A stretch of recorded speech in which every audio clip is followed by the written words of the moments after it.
Hey everybody, what is going on? Hexlex here. Got another Pokemon Pocket deck profile for you. One that has been a long time waiting. Finally have a Charizard deck built after all this time. It's funny, I only was just able to finish this deck recently with the new, what was it, the new premium pass, giving out the promo Moltres EX. Finally getting my first one so that I could then spend my pack points on my second one. I've been waiting to pull a Wonder Pick a Moltres to craft my second one for a while now, but getting it through the event is definitely a-okay too. So, for our list, we're playing two of each of the following: Charmander, Charmeleon, Charizard EX, Growlithe, Arcanine EX, Moltres EX, X-Speed, Pokeball, and Professor's Research, with our last two cards being one of each of Leaf and Sabrina.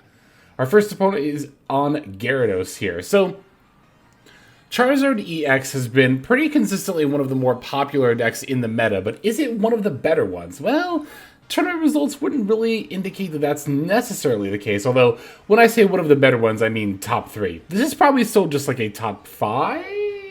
I actually kind of hesitate to say that, because I think about the top 5 decks in Pokemon Pocket right now. Top 3 are definitely Gyarados, Mewtwo, and Pikachu.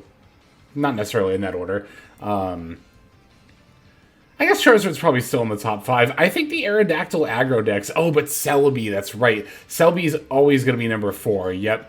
I think the Aerodactyl / Marshadow aggro decks have actually been putting up better results than Charizard lately. That might have actually pushed Charizard just out of the top 5, but it is still a pretty decent deck either way. So here, early on in this battle, I noticed that I had an opportunity to knock out my opponent's Magikarp here, so I decided to take it.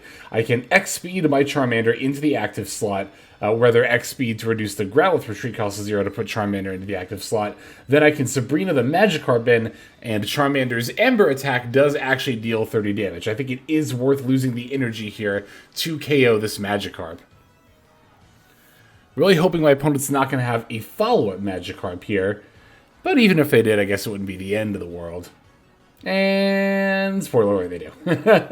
So, yeah, if I had known they were just going to have a second Magikarp, I wouldn't have tried so hard to KO the one they had on the bench. But I still think that was a pretty...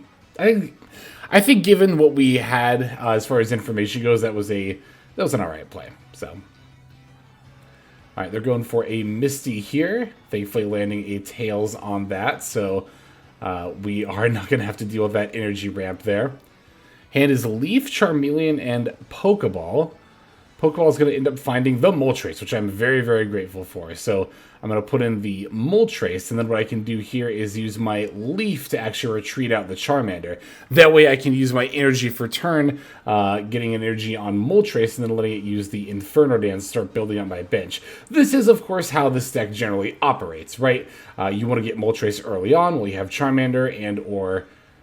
the Charmander line and or the Growlithe line on the bench, and then you can use Inferno Dance to build those up. Ideally, once your opponent has taken care of the Moltres, then you have a good solid amount of energies built up on the bench. Here we got really lucky. 3 heads. I'm used to getting 3 tails after testing this deck a little bit. I got 3 tails a lot with Moltres, but you always notice the bad luck more than you do the good, right?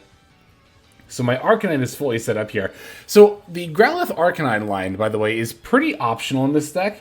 You can also play Arcanine with Moltres, and I think that might actually just be better for reasons I'll talk about in a second. But yeah, the Growlithe Arcanine is optional in the Charizard deck, but I really like having another attacker instead of relying only on Charizard. Because, like, that's the thing. Charizard's a really good big attacker. Dealing 200 damage means it can one-shot anything, literally any Pokemon. Yeah, there's the Inferno Dance results we're looking for, or that we're more used to seeing, not the ones we're looking for. Anyway, Charizard isn't really great at attacking just, like, kind of middle of the road. And by middle of the road, I mean a little over 100 damage, which really isn't that middle of the road, but... Yeah, it's kind of like go big or go home when it comes to Charizard, right? And it's not really easy to build that attack back up again. Moltres also isn't really that great of an attacker. The 3 energy for 70 damage is really not that efficient at all, especially because Inferno Dance can't put energy on itself in the active slot. So that's where Arcanine comes in, you know? The ability to do 120 off of 3 energies is already really good, especially in combination with the Moltres. Being a stage 1 evolution means it's really easy to set up. And again, it's just good to have another attacking option that isn't like exactly Charizard's big 200 damage attack, right? Alright, so my opponent has their Gyarados fully built up, but it looks like they either don't have the means to retreat their Druddigon, or they're nervous about bringing their Gyarados in only to have it wiped out by my Charizard. It could be either or here. I probably should use my energy for turn on the Moltres. There's kind of no sense in putting it on Charizard here, but... well, okay, actually, there is one good reason to do it, and that's for the effect of Gyarados' Rampaging Whirlpool, which is to, of course, detach a random energy from the field. Giving my bench Pokemon extra energy in this case actually is not that horrible. Yeah, here I'm also kind of waiting for them to bring their Gyarados in, but I also kind of realized at a certain point they probably were just not going to do that, so I have a point here, and I don't think my opponent does yet, which means I should be aggressive, right? Because I need fewer points to win the game. Yeah, they don't have any points, I have 1. I need fewer points to win the game, so I think it's time for me to start getting a little bit more aggressive here. I'm going to retreat out my Moltres, actually, paying the full retreat cost and bringing in that Arcanine. Now I can use the Arcanine here in order to one-shot the Druddigon. And then from there, my opponent either has to bring in the Gyarados, which can one-shot the Arcanine, but then I one-shot them back with Charizard and then win, or they can bring in Frogadier, which Arcanine can just take out. And it looks like they're going to choose the latter. Yeah, I put my opponent in a position where they really weren't that favored either way here. I like how my Charizard and their Gyarados are sitting fully ready to go on the bench. It's very Cold War. We both have these super powerful weapons. We're just waiting for the other to use theirs first. It's really funny, actually, how we're just, yeah, like a Cold War state here with our Mega Powered EX Pokemon on the bench. But you'll see that even with the Greninja here, the ability and the attack, that's only going to be able to deal a maximum of 100 damage. 20 from the ability, 60 from the attack, 20 more from weakness equals 100. That'll actually let my Arcanine live, and it can trade with the Greninja for a KO here, which is, spoiler alert again, what's going to end up happening. So I could have switched in Charizard if I really didn't want to give my opponent a point, but it also just really doesn't matter here. Yeah, barely hang on with 10 HP, but even if they'd KO the Arcanine, that wouldn't have mattered. They would be at 2 points. I bring in Charizard and just win here, so... yeah, a bit of a double KO. Not often you see that, but... it's going to be a dub for me, so it's not really going to matter regardless. And there we go. There is our first game. It is with the Charizard deck, and we did have a fully built-up Charizard. We just didn't really end up having to use it. But to be fair, I guess by that rate, my opponent was on more of a Greninja deck than a Gyarados deck, right? Anyway, I've got one other game here, just 2 games here, because they're both pretty decent back and forth. This is against a pretty interesting version of the Marshadow aggro deck. My opponent might be on Aerodactyl. I didn't see that specifically, but we actually are going to see another fossil Pokemon from them. Yeah, like I was saying in a previous video, well, it would have been the Aerodactyl video, right? I really like Marshadow and all of its variants. I think they are quite fun and quite good. And like I said, I thoroughly enjoy them. Now here I'm going to lead with both Growliths. There's an argument to only lead with one.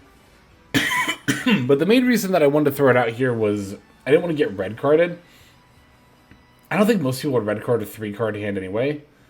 But the other 2 cards in my hand are so good, Pokemon Professor's Research, that I really, really want to keep them. I probably shouldn't have played this Growlithe, but... the second one, I mean, but... it's debatable. Alright, there's the Marshadow that's going to threaten us a little bit here. Alright, leading with the Pokeball, of course, doing a little bit of deck thinning, hoping to find a Moltres. We actually don't find another Charmander, which is not particularly needed at the moment. Okay, there we go. There's actually both Moltres off the Professor's Research, so... I'll throw my energy for turn on the Moltres, just in case something happens to this Growlithe, although to be fair, Hitmonlee is more likely to target the Growlithe in the bench than the one in the active, just because of its attack and the nature of that, of course. Alright, let's see what they end up doing here.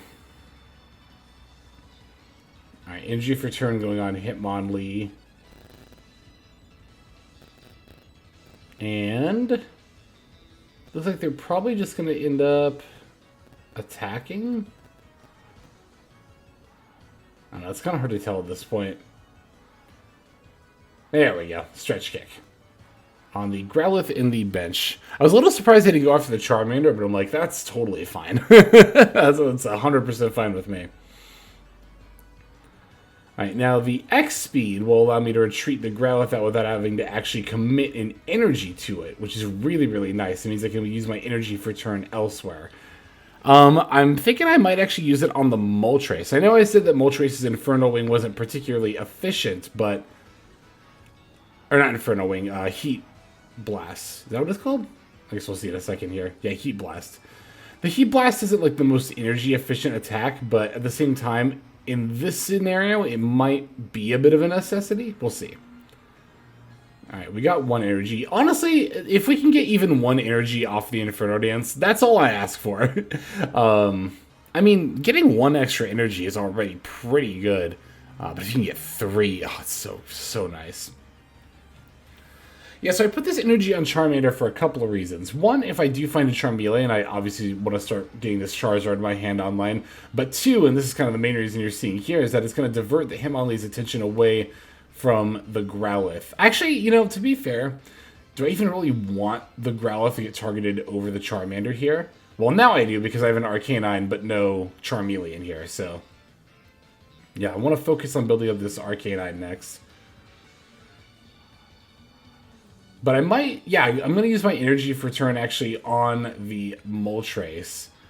I'm going to Heat Blast now, because I don't play Giovanni in this deck, so I always have to two-shot this Hitmonlee with Moltres, which is a little annoying, but it's like, if we have to, we have to. You know, if we must, we must.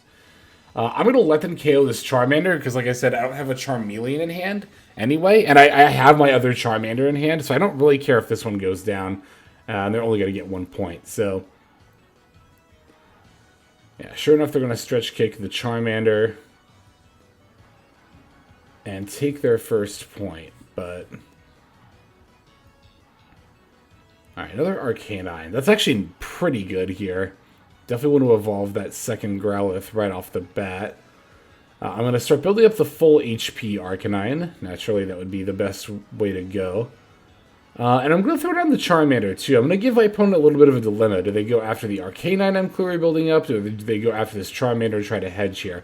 Also, this is a great time to Inferno Dance, because, like, here's the thing. If I Heat Blast the Hitmonlee now, and Marshadow comes in and revenges, I don't really have a good way of countering the Marshadow. Even if I Heat Blast with Moltres, it'll be left at 10 and can still KO me with the revenge. 100 plus 40, of course, being 140. So, yeah, I really, really want to make sure, ideally, that I'm set up to KO the Marshadow after the Marshadow attacks the Moltres here. So the Dome Fossil wasn't just for show. They are actually on Kabuto here. And would they go after the Hitmonlee? Oh, it was the full HP Arcanine. That's 100% fine. The one difference between 150 and 120, I don't think it's really going to end up mattering that much here. I decided to start building up my second Arcanine just in case, and I am going to get rid of this Hitmonlee. It's starting to annoy me at this point. I'm just going to... Also, we're going to have to deal with Marshadow at some point. Ooh, excuse me. Sorry, my voice went for a second there. Yeah, we have to deal with this Marshadow at some point anyway, so we might as well do that now, because it's not going to be able to one-shot this Moltres, and then we can just retreat out the Moltres and then KO it with Arcanine. Kabutop's coming down here. Kabutops is a little annoying, because it's a 1 energy attack that deals 50, and then it also heals whatever it deals, right? 50 isn't a lot of damage, it's not really threatening in that regard, but... healing 50 every turn means I'd like to be able to one-shot it if possible with Charizard, but I don't know how realistic that's going to be in this case. I might need to two-shot it with my Arcanines here, or potentially the Moltres, Arcanine plus Moltres. Yeah, because 140 minus 120 is 20, heals for 50 up to 70, and then Moltres Heat Blast could KO it from there. So I can two-shot it with a combination of a lot of different things that I have here. Debating if I want to use my X speed or if I want to just retreat for 2. But I think I ultimately end up using the X speed because I want to be able to Heat Blast on a moment's notice if I have to. Okay, here's the Arcanine coming in. And like I said, we're going to Inferno. I keep calling it Blast. It's Inferno Onrush. Pokemon TCG attacks are so, like... I kind of wish they only used attack names from the game, but I kind of get why they don't at the same time. Yeah, whatever. Anyway, Kabutops is in now. And 140 HP for us right now is actually a pretty decent amount. Like I said, we don't have Charizard online to try to one-shot this thing. Oh, Charmeleon Waiting Room. We've been in the Charmeleon Waiting Room this entire game. Although we're actually kind of at a point where even if we get Charmeleon now, it's like, does that even really matter? Okay, so here they're going to Sabrina. And after thinking about it for a moment, I definitely want to bring in the Charmander here. Because even if they are able to one-shot the Charmander, that's only one more point. Then I can bring in my higher HP Arcanine attack. They can't one-shot my Arcanine, and then I can one-shot them with the other Arcanine. So, yeah, here they're going to put me down to 10. They don't even have the ability to one-shot the Charmander, which is actually really good for me. So, alright, this move is going to look a little weird, but I think it was correct. So I'm actually not going to retreat the Charmander. I'm just going to use Ember and attack for 30. Here's why. Kabutops' Leech Life attack states, and we're going to show it here in a second. I remember clicking on the card to highlight the effect, but the effect says that it gains HP equals to the amount of damage dealt. Oh, but you know what? You still deal 50 even if I only have 10 HP, right? My thought process was that they were only going to heal for 10 as a result, but I think they actually do still heal for 50. Huh, I actually don't know the answer to that now that I think about it. Because the attack still deals 50 damage, even if I only have 10 left, right? If you are dealing damage, or if you're healing equal to the amount you deal, you would still heal 50 there, I think. Well, anyway. They're actually going to end up using another Sabrina, which I'm like, that's actually completely fine. What I'm going to bring in is the Arcanine with lower HP.